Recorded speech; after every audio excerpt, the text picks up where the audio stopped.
सर्व ओबीसीना भेटत आलेली आहे आणि आपण बघतो की गावागावामध्ये ओबीसीनी कायद्याला धरून नाही, नियमाला धरून नाही तो अट्टहास तुम्ही सोडला पाहिजे।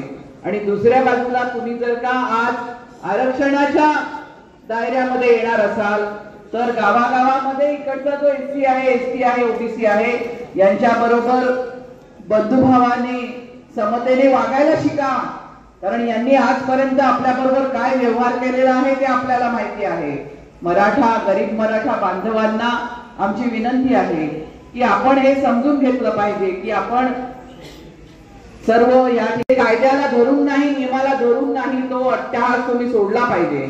आणि दुसऱ्या बाजूला तुम्ही जर का आज आरक्षणाच्या दायऱ्यामध्ये येणार असाल तर गावागावामध्ये इकडचा जो एससी आहे, एसटी आहे, ओबीसी आहे यांच्या बरोबर बंधुभावाने समतेने वागायला शिका, कारण यांनी आजपर्यंत आपल्या बरोबर काय व्यवहार केलेला आहे ते आपल्याला माहिती आहे। मराठा, गरीब मराठा बांधवांना आमची विनंती आहे की आपण हे समजून घेतलं पाहिजे की आपण सर्व या बचाव यात्रेची ही प्रमुख मागणी आहे की अशा प्रकारे दिलेले जे 57 लाख कुणबीची प्रमाणपत्र आहेत ती रद्द झाली पाहिजेत। याचं कारण जात प्रमाणपत्र देताना ज्या प्रकारची सगळी कागदपत्र पुरावे तपासले पाहिजेत त्या पद्धतीने कागदपत्र तपासले गेले नाही, तर हे जे गरीब मराठे आंदोलन करत होते त्यांच्या दबावात येऊन शिंदे सरकारने जिल्ह्यामध्ये अधिकारी बसवून त्यांची सरभर या ठिकाणी काम केलं, आपल्या अधिकाऱ्यांना विशेष कामाला लावलं आणि याच्यामध्ये खूप मोठ्या प्रमाणावरती अफरातफर झालेली आहे। हा आपला अनुभव आहे आणि म्हणून जात प्रमाणपत्र जे आहे हे काही इतकी सहजपणे देण्याची जी गोष्ट नाही आहे, ती जी दिली गेलेली आहे ते रद्द करा ही आपली मागणी आहे। आणि दुसरा जो आपला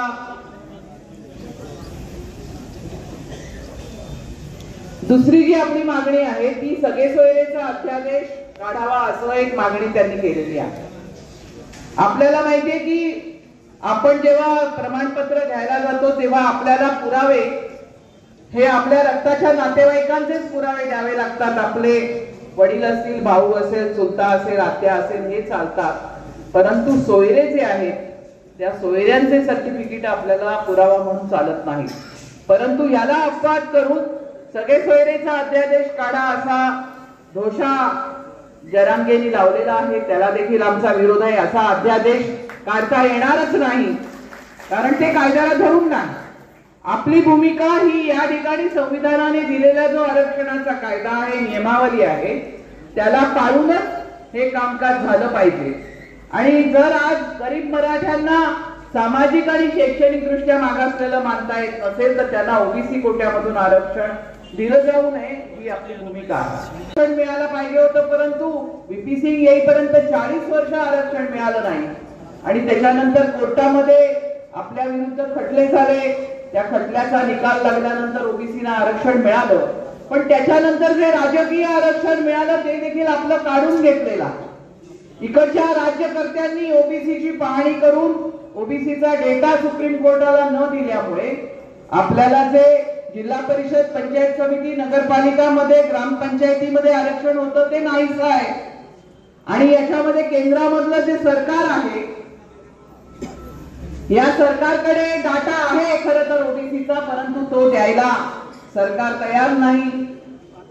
नरेंद्र मोदींनी त्याला नकार दिलेला आहे, भाजप सरकारने नकार दिलेला आहे। या ठिकाणी ओबीसी बांधवांनी हे लक्षात घ्या की जे पक्ष आपल्या विरोधामध्ये आज या ठिकाणी धोरणं आखत आहेत, आपल्या विरोधामध्ये या ठिकाणी ज्या गोष्टी घडत आहेत की आपलं राजकीय आरक्षण काढून घेतलं गेलं परंतु आपल्या मदतीला कोणी आलं नाही, त्यांच्याकडे मदत करण्याची परिस्थिती असताना आलेली नाही, तेव्हा या सर्व पक्षांचं जे चारित्र्य आहे ते आज परत एकदा उघड झालेलं आहे की आज ओबीसीकडे जे काही उरलेलं शैक्षणिक आणि नोकऱ्यातलं आरक्षण आहे त्याच्यामध्ये देखील आपल्या ताटामध्ये घुसण्याचा प्रयत्न या ठिकाणी गरीब मराठा करत असताना सर्व पक्ष या ठिकाणी मूग घेऊन गप्प आहे।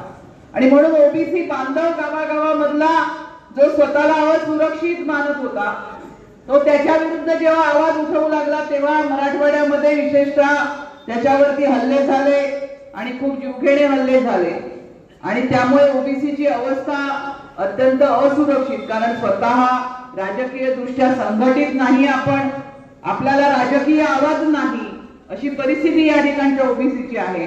तर त्यावेळेस वंचित बहुजन आघाडी एक ठाम भूमिका महाराष्ट्राच्या राजकारणामध्ये घेऊन उभी राहिली की या ठिकाणी ओबीसीच्या कोट्यामधून आरक्षण देता येणार नाही आणि ओबीसींना जर का कोणी गावागावामध्ये या विषयावरनं त्रास देण्याचा, अत्याचार करण्याचा प्रयत्न करणार असेल तर त्याच्या पाठीमागे वंचित बहुजन आघाडीची संघटना ठामपणाने उभी राहील. विषमता निर्माण झालेली आहे ती नष्ट करण्यासाठी आरक्षण मागत आहोत आणि म्हणून या ठिकाणी आपण संपूर्ण महाराष्ट्रामध्ये आज एक राजकीय चर्चा घडवून आणलेली आहे या विषयावरती आणि त्याची सांगता आपण उद्या औरंगाबाद मध्ये करणार आहोत. त्या ठिकाणी लक्षात घ्या की आपल्याला आपली ही जी काही भूमिका आहे, राजकीय भूमिका, तिच्या पाठीमागे ताकदीने उभं राहायचं आहे, आपली संख्या दाखवायची आहे, आपला निर्धार करायचा आहे आणि महाराष्ट्राच्या येत्या राजकारणामध्ये ओबीसीचं हे जे संघटित रूप आहे, ओबीसीचं हे जे ताकद आहे ती आपल्याला सिद्ध करायची आहे. विधानसभेमध्ये आपल्याला आपले आमदार पाठवायचे आहे. त्यामुळे उद्याच्या निर्धार मेळाव्याला जो 7 ऑगस्टचा दिवस आहे, मंडल विजय दिन ज्याला आपण म्हणतो, या दिवशी आपण महारॅली औरंगाबादला काढलेली आहे. तिथे खूप प्रचंड मोठ्या संख्येने आपण सर्वांनी उपस्थित राहावं असं आवाहन या आहे. आणि 77 साली नामांतराची जशी परिस्थिती होती तीच परिस्थिती उद्भवण्याची शक्यता आहे असं त्यांनी त्या ठिकाणी म्हटलं. काही दिवसानंतर शरद पवार असं बोलले की महाराष्ट्राचा असताना मणिपूर होतोय की काय, या पार्श्वभूमीवरती आम्ही असं आरक्षण बचाव यात्रा त्या ठिकाणी सुरुवात केली आणि उद्या जाहीर सभेमध्ये रूपांतर होत असताना आम्ही 100% असं म्हणू शकतो की ही जी भीती व्यक्त करण्यात आली होती ती आता नाहीशी झाली, ती आता नाहीशी झालेली आहे. म्हणजे दंगल होणारी जी परिस्थिती होती ती नाहीशी झालेली आहे. पण जे मतभेद आहे, टोकाचे मतभेद, ते अजून काय नाही, ते मतदान झाल्यानंतर दिसतील असं माझं म्हणणं. टोकाचे मतभेद काही आहे की जरांगे पाटील यांची जी मागणी आहे की मराठा समाजाला ओबीसीतून आरक्षण द्या, या संदर्भात 2 राजकीय पक्षाने भूमिका घेतली असती, राजकीय पक्षाने भूमिका घेतली असती तर कदाचित लोकांना भूमिका घ्यावी लागली नसती. पण राजकीय पक्षाने भूमिका घेतली नाही म्हणून लोकांनी भूमिका घ्यायला सुरुवात केली आणि त्या भूमिकेमध्ये 2 तट प्रत्येक गावामध्ये पडले. एक तट मराठा समाजाचा आहे की जो जरांगे पाटीलला पाठिंबा देतोय, दुसरा तट ओबीसीचा आहे की जो जरांगे पाटील यांच्या मागणीला पूर्णपणे विरोध करतो. टोकाची भूमिका तिथपर्यंत टोकाची आहे की ओबीसी म्हणतोय की मी मराठा समाजाच्या उमेदवाराला मतदान देणार नाही आणि मराठा समाज असं म्हणतोय की ती ओबीसीच्या उमेदवाराला मतदान देणार. बड्या कौशल्याने आम्ही असताना हे राजकीय मतभेद झाले. या राजकीय मतभेदाचं सामाजिक परिवर्तन होणार नाही याची आम्ही दक्षता आहे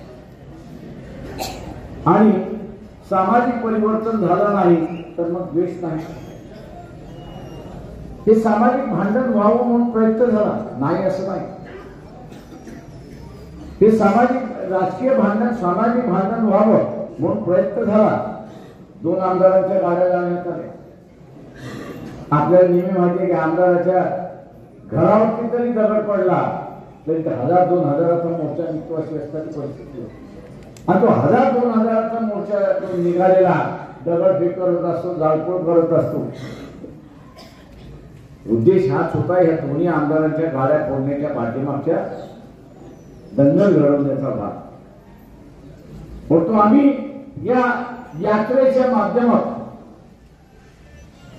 की राजकीय भांडणच राहिलं पाहिजे, की सामाजिक भांडण होतात आणि त्याचा तर्क देताना आम्ही सर्वसामान्य माणसाला विचारत होतो की आरक्षण आपण देणार आहे,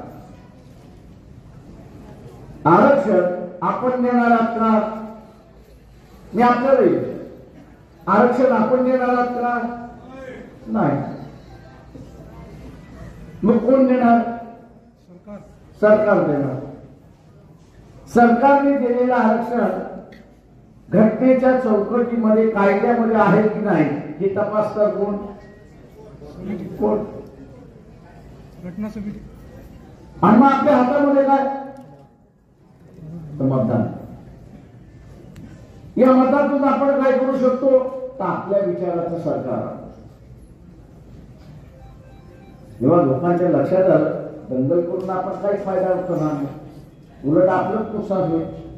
एकमेकांचे डोके फोडत राहू, एकमेकांची घरं जाळत राहू, एकमेकांची दुकानं हे करत बसू आणि वातावरण, सामाजिक वातावरण बिघाड चालला होता ते थांबलं आणि आता राजकीय. या राजकीय भांडणामध्ये ओबीसीच्या आरक्षणाला धोका आहे का? तर मी म्हणेन 100%. मी असं म्हणेन 100% धोका आहे. सुप्रीम कोर्टामधून आलेल्या एससी एसटीच्या आरक्षणाला धोका आहे का? तर म्हणे पूर्ण 100% धोका आहे, पूर्ण 100% धोका आहे. आता दक्षता घ्यायची असेल तर ती दक्षता आरक्षण वाद्यालाच घ्यावी लागेल आणि जो आरक्षणाचा लाभार्थी आहे त्याला घ्यावी लागेल हे लक्षात. आता घ्यायची कशी? तर मतदान अगोदर धोका नाही, पण इलेक्शनच्या नंतर धोका आहे. कारण का पुढचं इलेक्शन 5 वर्षांनंतर येईल. तो पण ज्याला सत्तेवरती बसवलंय तो आपल्या विचाराचा नसेल तर सत्यानाश आपला लावलेला, सत्यानाश आपला केल्याशिवाय राहणार नाही हे आपण लक्षात. नावाची भांडणं झाली की कसं म्हणतो हो दे तुझं सत्यानाश. तसं ज्याला तुम्ही मतदान द्याल त्याला सत्तेवरती बसवलं आणि तो आपल्या विचाराचा नसेल तर म्हणजे होऊ द्या सत्यानाश असंच होणार. आणि म्हणून आपल्याला दक्षता बाळगणं हे महत्वाचं. आता आम्ही 100 आमदार का म्हणतो? धोका कुठून होणार आहे? तो विधान सभेतून धोका होणार आहे हे लक्षात. ओबीसीची मागणी आहे की आम्हाला, ओबीसीची मागणी आहे की आम्हाला जनगणना पाहिजे. आहे की नाही मागणी? ओबीसीची मागणी आहे की नाही आहे? का जनगणना पाहिजे? तर आम्हाला आमची टक्केवारी समजली पाहिजे. याच मागणीचा उपयोग केला जाईल, याच मागणीचा उपयोग केला जाईल. विधानसभेमध्ये ठराव मंजूर केला जाईल की ओबीसीची जनगणना घ्यायची, टक्केवारी किती आहे ते बघायचं आणि टक्केवारी जोपर्यंत येत नाही तोपर्यंत आरक्षणाला स्थगिती द्यायची. तोपर्यंत आरक्षणाला स्थगिती द्यायची. स्थगिती दिल्यानंतर तुम्ही काय करू शकता का? आपण सर्व मिळून काय करू शकतो का? अजिबात काहीच नाही. का करू शकत नाही? तर सभागृहातलं असणारं कामकाज हे कोर्टामध्ये बोलवलं जाऊ शकत नाही. कोण त्याच्यामध्ये हस्तक्षेप करू शकत नाही. आणि मग सभागृहाला जेव्हा वाटेल तेव्हा आपल्याला मिळेल. ते पुन्हा 5 वर्षाची वाट पाहण्याशिवाय दुसरा मार्ग नाही अशी असतात पैसे. पुढच्या 5 वर्षापर्यंत वाट बघायची का आपण? मी या वर्षी आणि या 2 महिन्यानंतर ज्या निवडणुका होणार आहेत त्यामध्ये आपण ठामपणे मांडलं पाहिजे की ओबीसी आणि ओबीसीला सपोर्ट करणारा 100 खासदार तिथे केला. किमान 100 आमदार त्या ठिकाणी केला पाहिजे. तुम्ही घालू शकता का? कसं मला सांगा बरं.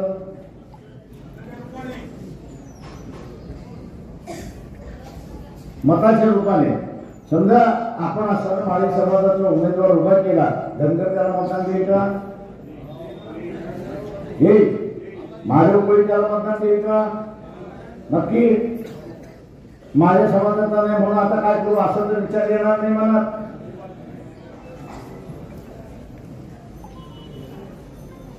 त्याच्यामुळे आपल्याला यावेळेस ओबीसी म्हणूनच आपल्याला असणारं मतदान करून घ्यायचं आहे आणि 100 ओबीसीचे आमदार आपल्याला त्या ठिकाणी पाठवा.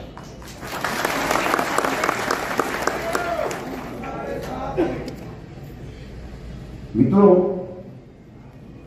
आपण जसं म्हणतो 100 पाठवा, तसे आपले विरोधक सुद्धा प्लॅनिंग करतात 100चे. नाही असं नाही. एक प्लॅनिंग करतात की 100 गेले पाहिजे, एक प्लॅनिंग करते 150 गेले पाहिजे. पण याच्यातला सगळा 100 2 झाले, 200 झाले, 288 शिल्लक राहतात. या 88 पैकी 57 मतदारसंघ अत्यंत महत्वाचे आहेत. आपण हे कुठले आहेत मतदारसंघ? हे 57 मतदारसंघ कुठले आहेत?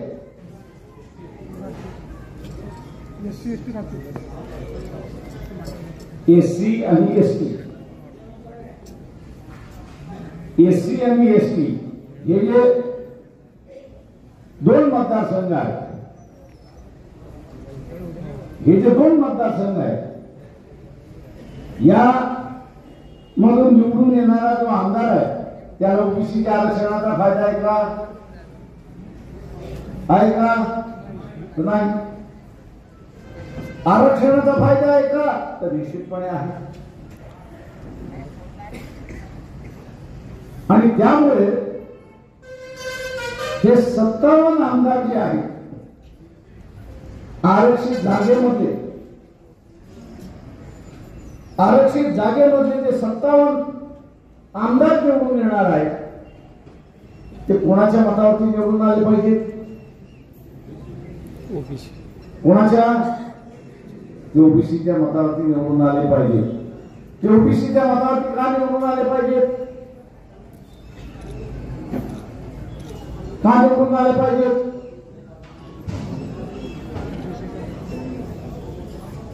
बहुमत. बरोबर. 145 बहुमत आहे. हे 57 झाले तर आपल्याकडे बहुमत येतं.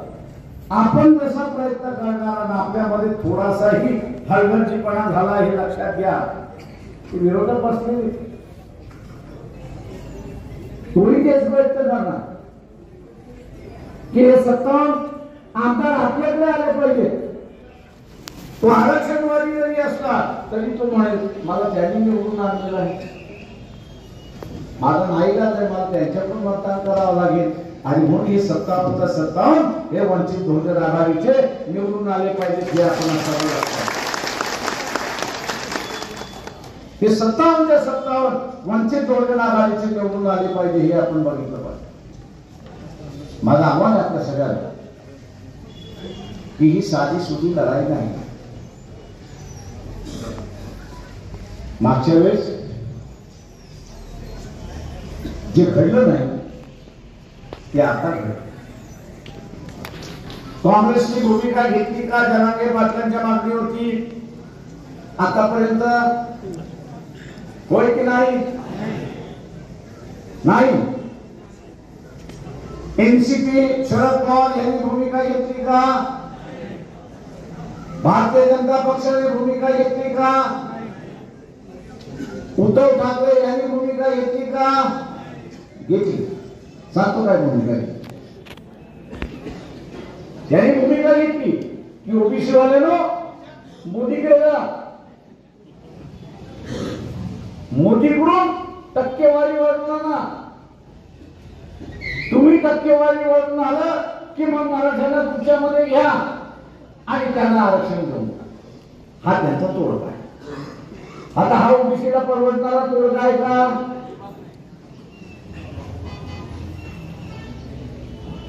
हा तोडगा आपल्याला परवडणार आहे का? त्याच्यामुळे जे पक्ष आपल्या बाजूने भूमिका घेत नाही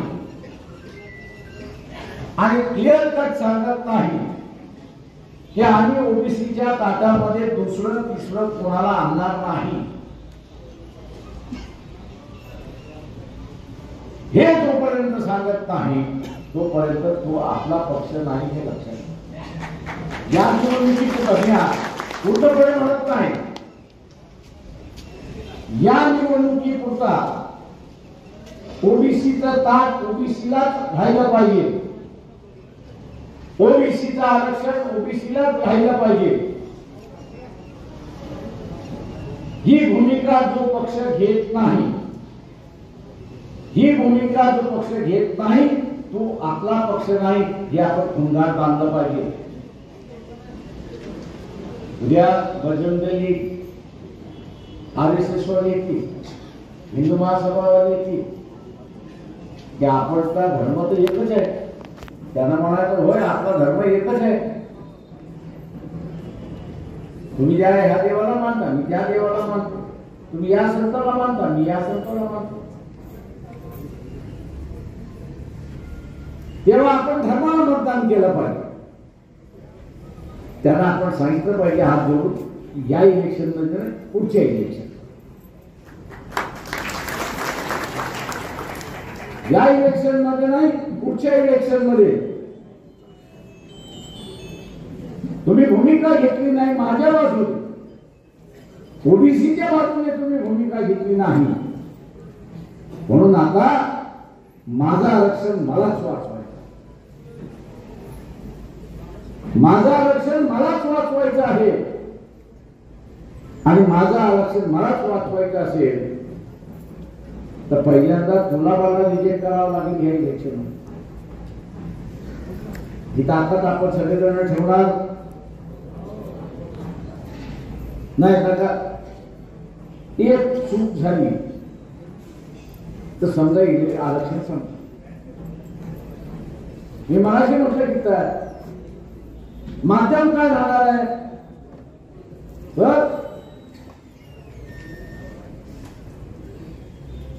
विधानसभा हे माध्यम राहणार, विधानसभा हे माध्यम राहणार आहे आणि त्या विधानसभेच्या एकदा मार्ग अवलंबला कोणतं नाही तुम्हाला 5 वर्ष त्याची वाट बघावी लागते. पुढच्या निवडणुका येईपर्यंत तोपर्यंत जे अनेक जण आरक्षणामुळे सक्षम झाले. 90 साली गावामध्ये आपला तलाठी होता का? ग्रामसेवक होता का? डॉक्टर होता का? इंजिनियर होता का? IAS अधिकारी होता का? IPS अधिकारी होता का? नाही. VP सिन्हाने 7 ऑगस्टला ओबीसीचं आरक्षण जाहीर केलं आणि त्यानंतर या 30 वर्षाच्या कालावधीमध्ये एक पिढी आपल्याला सत्ताधारी झाली. मी सत्ताधारी या अर्थाने म्हणतोय की तो सत्तेमध्ये जाऊन बसला, ऍडमिनिस्ट्रेटिव्ह सत्तेमध्ये जाऊन बसला, राजकीय सत्तेमध्ये सुद्धा जाऊन बसला की ज्याला सुप्रीम कोर्टाने स्टे दिली. राजकीय आरक्षण, ग्रामपंचायत, पंचायत समित्या, जिल्हा परिषदा, नगरपालिका, महानगरपालिका इथंच ते आलेलं. तोच मार्ग अवलंबल्या जाणार हे आपण लक्षात घ्या. आणि म्हणून यावेळेस सतर्कतेनं राहणं हे महत्वाचं आहे. लोक असं म्हणतात की मी धर्म जो मानतो त्या पक्षाला म्हणतात मान्य मला. पण मी असं विचारतो की जो पक्ष असा प्रचार करतो की धर्म खतऱ्यामध्ये आलेला आहे. मी एका मौलवीला त्याही सभेमध्ये विचारलं तो इस्लाम खतरे में है. मतलब 2 मिनट माइक देते क्या? बोले क्यों? मैं एक सवाल पूछना.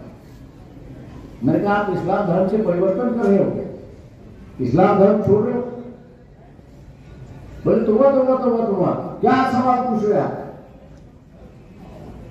आज बोलते थे आप इस्लाम धर्म आप नहीं छोड़ रहे हो, आप अल्लाह को ही पकड़ते रह रहे हो, तो मैंने कहा धर्म खतरे में कैसे आ गया? तुम थोड़े मैं खतरे में आया हूं, धर्म क्या से खतरे में आ गया? मी तसं तुम्हाला विचारतो की तुमच्या घरातलं देवाला तुम्ही काढणार आहात का? नाही. वाडवडिलांची असणारी पूजा अर्चा जी करतात ती तुम्ही सोडणार आहात का? नाही.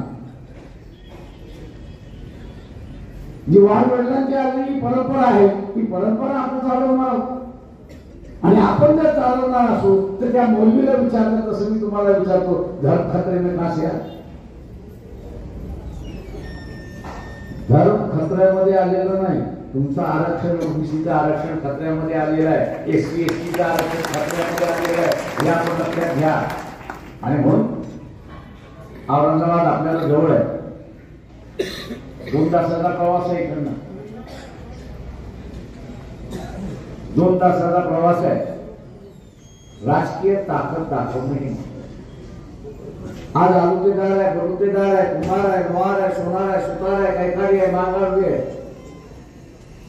माझ्या अगोदरच्या वक्त्यांनी म्हटलं की एक भीतीचं वातावरण होतं की आम्ही भीती घालवली. आम्ही असं पूर्णपणे सांगतोय की खुशाल मतदान करा, ज्याला मतदान करायचं असेल करा, ओबीसीला मतदान करा, तुम्हाला कोणीच त्रास देणार नाही याची गॅरंटी आम्ही आपल्याला ही पक्ष म्हणून हा गॅरंटी आम्ही देतोय. पण आपण म्हणून सुद्धा गॅरंटी दिली पाहिजे. हिंदीमध्ये एक शब्द आहे भीड. याचा अर्थ माहिती आहे का कोणाला? भीड आपली एक भाषा बोलतात. भीड आपली एक संदेश देतात. भीड म्हणजे जनसंख्या. ती आपल्याच पद्धतीने असताना बोलत असते. तिची एक वेगळीच भाषा आहे. औरंगाबादच्या सभेला ज्या भीतीचं वातावरण आपण म्हणताय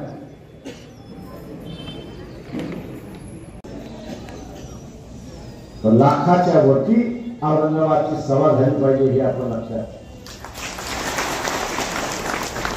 ती लाखाची भीड, ती लाखाची भीड आपली भाषा बोलली, स्वतःची भाषा बोलली. आणि तीच भीड जमलेल्या आणि गावातल्या माणसाला सुरक्षितता देईल जर ती भीड आपण एकत्र करा हे आवाहन करतो आणि आपली सगळ्यांची रजा घेतो. जय हिंद, नमस्कार.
संपर्क करा.